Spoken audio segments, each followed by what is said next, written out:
belonging. A lot of these children need to belong.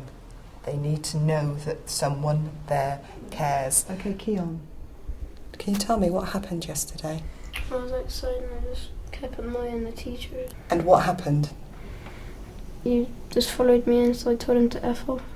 Di Massey works with difficult children, the kind of students whose behaviour is impossible to manage in the classroom, like Keon, who today has sworn at a teacher. Just tell me out here.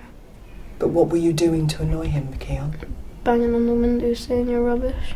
I love working at BBA because I love working with these sort of children. I love succeeding. I like seeing them have choices. I like them moving on and overcoming any problems they have in life.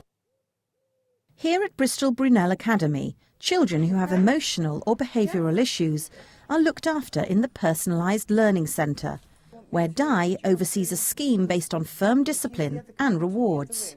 Would that help? One of the reasons, or one of my passion behind working here, is the fact that I had a very challenging childhood myself. My mother was suffering huge mental health issues. My dad not really knowing how to cope with my mum. This has really sort of given me an underpinning to want to not just change my children, but to actually help with other children that are going through similar problems that I actually went through as a child.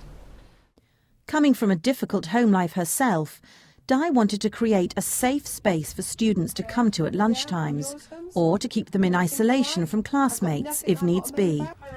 Oh yeah, all right. How are you? Good. How's day been? Yeah. Yeah, it's been okay. How did things go with your lessons? Good. And we got soot in the night. When a new student joins the PLC, I send an email out to the staff saying, a new member of the PLC family, and that's what we are. We're a family unit. So that therefore we can have honest, frank conversations with each other. We might not agree all the time, but it's going to happen and we can move forward. Di struggled with her own education and feels strongly that if students are removed from the classroom, it's her duty to make sure learning is still the priority.